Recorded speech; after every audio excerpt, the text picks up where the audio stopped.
Assalamualaikum warahmatullahi wabarakatuh. Salam sejahtera untuk kita semua.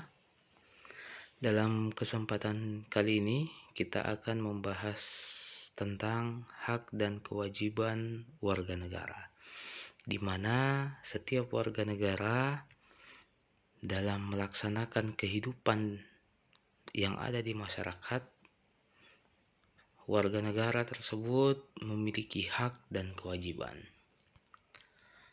Dalam hal ini, kita sebelum masuk ke seperti apa hak yang dimiliki dan kewajiban yang dimiliki oleh warga negara, maka kita melihat dulu seperti apa pengertian hak dan kewajiban tersebut. Di sini saya kutip menurut Kamus Besar Bahasa Indonesia, hak merupakan milik atau kekuasaan berbuat sesuatu atau kekuasaan yang benar atas sesuatu. Kewajiban itu berarti keharusan atau sesuatu yang harus dilakukan. Warga negara berarti penduduk di sebuah negara yang berdasarkan keturunan, tempat lahir, yang mempunyai kewajiban dan hak penuh sebagai seorang warga dari negara tersebut. Jadi, menurut Kamus Besar Bahasa Indonesia, hak dan kewajiban warga negara itu adalah kekuasaan yang benar atas sesuatu dan yang harus dilakukan oleh penduduk di sebuah negara. Selanjutnya, menurut Prof. Noto Negoro, hak adalah kuasa untuk menerima atau melakukan sesuatu yang semestinya diterima atau dilakukan melalui oleh pihak tertentu dan tidak dapat dilakukan oleh pihak lain, di mana prinsipnya dapat dituntut secara paksa olehnya. Jadi hak tersebut dimiliki oleh seseorang, tidak dapat diwakilkan oleh siapapun kecuali ketika ada kuasa yang diberikan kepada pihak lain untuk dapat melaksanakan hak tersebut. Ini menurut Profesor Noto Negoro. Selanjutnya, pengertian menurut Undang-Undang Dasar 1945 pada pasal 26, warga negara adalah bangsa Indonesia asli dan bangsa lain yang disahkan oleh undang-undang sebagai warga negara. Jadi warga negara itu adalah bangsa Indonesia asli. Bangsa Indonesia asli berarti keturunan bangsa Indonesia atau suku-suku yang ada di Indonesia dan bangsa lain yang disahkan oleh undang-undang. Artinya bangsa-bangsa lain yang sudah diakui sejak saat kemerdekaan itu mereka masuk menjadi atau menginginkan untuk menjadi warga negara Indonesia. Selanjutnya pada pasal 1 Undang-Undang Nomor 22 tahun 1958 dan dinyatakan juga dalam Undang-Undang Nomor 12 2006, warga negara Republik Indonesia adalah orang-orang yang berdasarkan perundang-undangan dan atau perjanjian-perjanjian dan atau peraturan yang berlaku sejak proklamasi 17 Agustus 1945 sudah menjadi warga negara Republik Indonesia. Saya pikir cukup jelas ya siapa yang menjadi warga negara tersebut. Jadi, warga negara adalah anggota atau bangsa Indonesia asli dan bangsa lain yang disahkan oleh undang-undang. Hak warga negara sesuatu yang diperoleh dari negara seperti hak hidup layak, aman, dan pelayan undang-undang. Kewajiban warga negara ditetapkan oleh undang-undang seperti membela negara, menaati undang-undang, dan lain-lain. Jadi, setiap warga negara itu memiliki hak dan kewajiban. di mana hak dan kewajiban tersebut itu kodifikasi ke dalam aturan perundang-undangan atau hukum legal atau hukum formil yang ada di suatu negara, supaya dalam pelaksanaan hak dan kewajiban tersebut itu dapat terakomodir dengan baik dan dapat menyelesaikan permasalahan-permasalahan yang ada di dalamnya. Karena tidak bisa kita pungkiri bahwa ketika kita berbicara tentang hak dan kewajiban, maka akan berbenturan dengan hak dan kewajiban antara satu orang dengan orang yang lainnya. Bisa jadi seperti itu. Ketika hak dan kewajiban seseorang berbenturan dengan orang yang lainnya, dengan kelompok yang lainnya, maka hal tersebut akan menjadi permasalahan. Sehingga untuk mengantisipasi permasalahan-permasalahan yang ada, dibutuhkan aturan dalam hukum formal yang ada di suatu negara. Di sini kita akan membahas yang namanya asas kewarganegaraan, di mana asas tersebut merupakan suatu dasar atau pegangan atau landasan daripada kita melakukan atau dalam kita bertindak apapun itu. Di sini asas-asas yang diakui oleh bangsa kita, yang kemudian diakomodir, yang kemudian dijadikan sebagai landasan pemikiran untuk melaksanakan ataupun untuk mengatur dan kemudian dikodifikasi di dalam hukum formil yang ada. Asas kewarganegaraan diperlukan untuk mengatur status kewarganegaraan seseorang. Ini penting agar seseorang mendapat perlindungan hukum dari negara serta menerima hak dan kewajiban dengan adil. Ketentuan tentang status kewarganegaraan penting diatur dalam peraturan perundang-undangan, seperti yang saya sampaikan tadi. Dalam Undang-Undang Nomor 12 Tahun 2006 dikenal dua pedoman tentang asas kewarganegaraan. Yang pertama itu asas kewarganegaraan umum dan asas kewarganegaraan khusus. Kita masuk pada asas kewarganegaraan umum. Dalam asas kewarganegaraan umum ini kita mengenal yang disebut dengan asas ius soli atau asas berdasarkan tempat kelahiran. Yang selanjutnya ada yang disebut dengan asas keturunan atau ius sanguinis, asas kewarganegaraan tunggal atau memiliki satu kewarganegaraan, dan asas kewarganegaraan ganda terbatas. Dalam hal asas kewarganegaraan ganda terbatas, seseorang itu bisa memiliki dua kewarganegaraan, namun dalam ketentuan menentukan kewarganegaraan lebih dari satu bagi anak-anak sesuai dengan ketentuan yang diatur dalam undang-undang. Jadi ganda terbatas maksudnya di sini seseorang bisa memiliki dua kewarganegaraan, namun pada masa tertentu dia harus menentukan kewarganegaraannya, apakah dia memilih kewarganegaraan mereka harus memilih salah satu di antara dua kewarganegaraan yang melekat pada seseorang tersebut. Selanjutnya, asas kewarganegaraan khusus. Dalam asas kewarganegaraan khusus itu dikenal dengan asas kepentingan nasional, di mana dalam menentukan bahwa peraturan kewarganegaraan mengutamakan kepentingan nasional Indonesia yang bertekad mempertahankan kedaulatan negara dan tujuannya sendiri. Jadi kepentingan nasional itu dijadikan sebagai asas, dijadikan sebagai tolak ukur, karena kita tahu bahwa setiap orang itu memiliki kepentingannya masing-masing. Setiap kelompok memiliki kepentingannya masing-masing.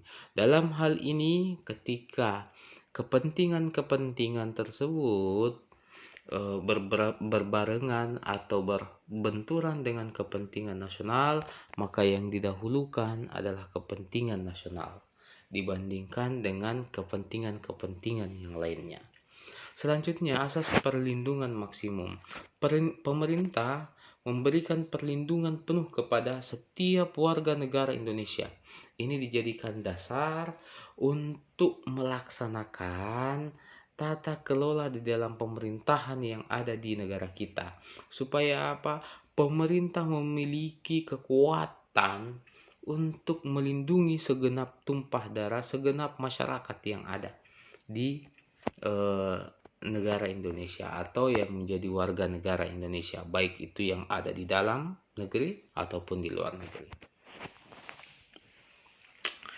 Asas persamaan di dalam hukum dan pemerintahan, seperti saya pikir sebelumnya, pada materi sebelumnya saya sudah menyampaikan, tidak ada yang dibeda-bedakan di mata hukum.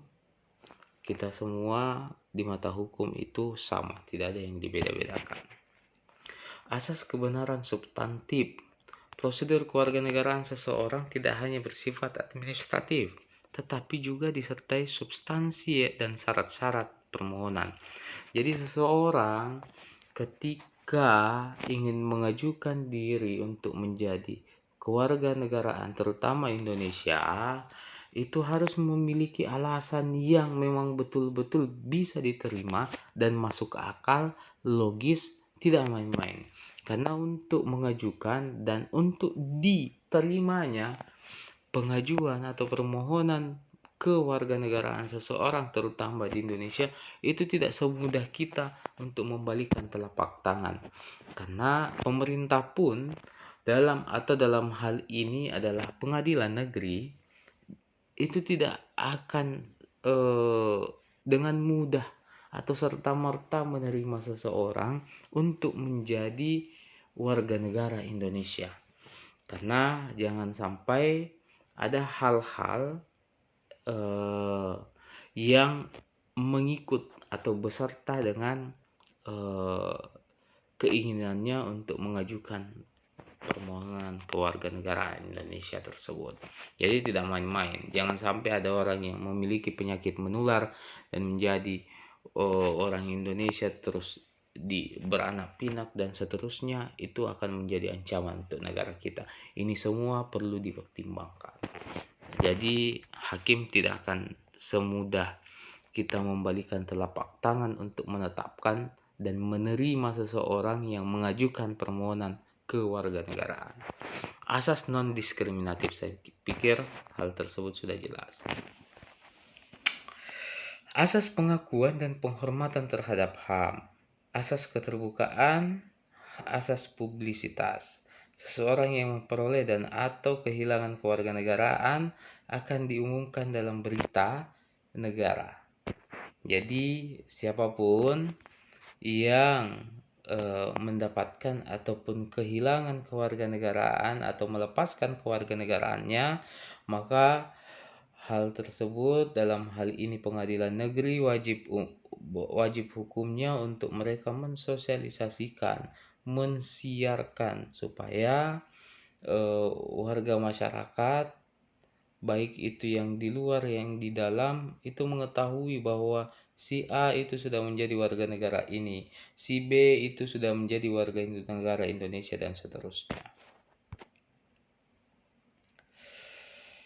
Selanjutnya kita melangkah pada masalah status kewarganegaraan. Tadi sempat kita bahas di bagian awal terkait dengan asas kewarganegaraan ganda terbatas. Masalah kewarganegaraan, masalah status kewarganegaraan, ada yang disebut dengan apatrid atau tidak memiliki kewarganegaraan, dan ada yang disebut dengan bipatrid atau memiliki dua kewarganegaraan. Bipatrid dan apatrid, seseorang yang tidak memiliki kewarganegaraan ataupun memiliki dua kewarganegaraan, maka pada waktu tertentu kemungkinan besar hal tersebut ya untuk apatrid dan bipatrid, untuk kasus apatrid dan bipatrid ini kemungkinan besar akan dialami oleh anak-anak di mana mereka lahir misalkan dan keturunannya ini akan mendapatkan masalah apatrid dan bipatrid.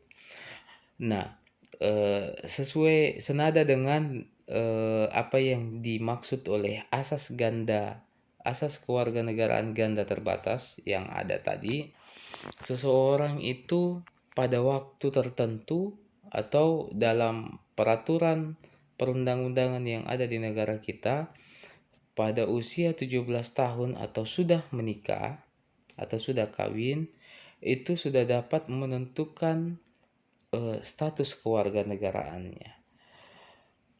Jadi nanti pada batas usia 17 tahun ketika ada yang tidak memiliki kewarganegaraan atau ada yang memiliki dua kewarganegaraan di usia 17 atau pada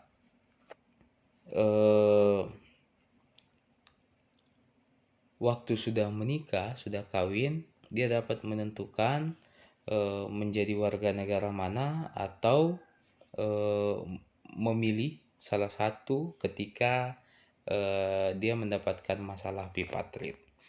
Yang pastinya kita kenal tadi di awal bahwa asas yang kita gunakan di Indonesia menganut asas kewarganegaraan tunggal.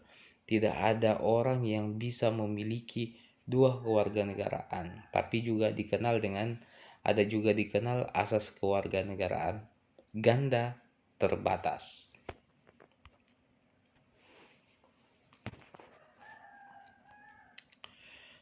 Seseorang tidak diberikan kewarganegaraan ganda, oleh karena itu apabila seseorang mengalami kasus apatrid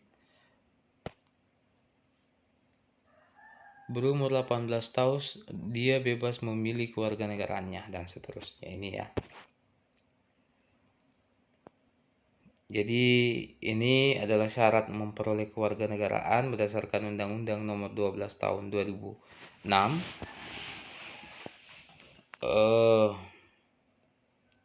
Telah berusia 18 tahun atau sudah kawin pada waktu mengajukan permohonan kewarganegaraan, telah tinggal di negara Republik Indonesia paling sedikit 5 tahun berturut-turut atau paling singkat 10 tahun tidak berturut-turut. Jadi 5 tahun berturut-turut ini dalam artian tidak pernah meninggalkan Indonesia sedetik pun dan sejengkal pun. Ketika orang tersebut pernah meninggalkan negara kesatuan Republik Indonesia atau melangkah ke negara seberang, maka aturan 10 tahun tidak berturut-turut itu berlaku untuk mereka. Sehat jasmani dan rohani, seperti yang saya analogikan di awal tadi, bahwa jangan sampai ada orang yang memiliki penyakit yang menular dan kemudian disengaja untuk menyebarkan di suatu negara seperti pada masa yang ada sekarang ini. Ini salah satu hal yang menjadi syarat penting juga untuk mengajukan permohonan kewarganegaraan. Dapat berbahasa Indonesia serta mengakui dasar negara, Pancasila, dan Undang-Undang Dasar 1945. Tidak pernah dijatuhi pidana jika dengan memperoleh kewarganegaraan Republik Indonesia tidak menjadi kewarganegaraan ganda, mempunyai pekerjaan atau penghasilan tetap, membayar uang kewarganegaraan ke kas negara. Jadi ini semua adalah syarat-syarat untuk seseorang menjadi warga negara Indonesia berdasarkan Undang-Undang Nomor 12 Tahun 2006. Silahkan disimak semuanya. Saya tidak perlu menjelaskan satu-satu bagaimana penjelasannya.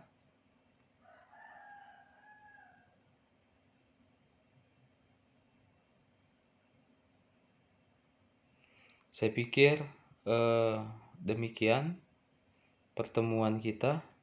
Terima kasih atas perhatian saudara-saudara sekalian. Mohon maaf ketika ada salah kata dan kekurangan.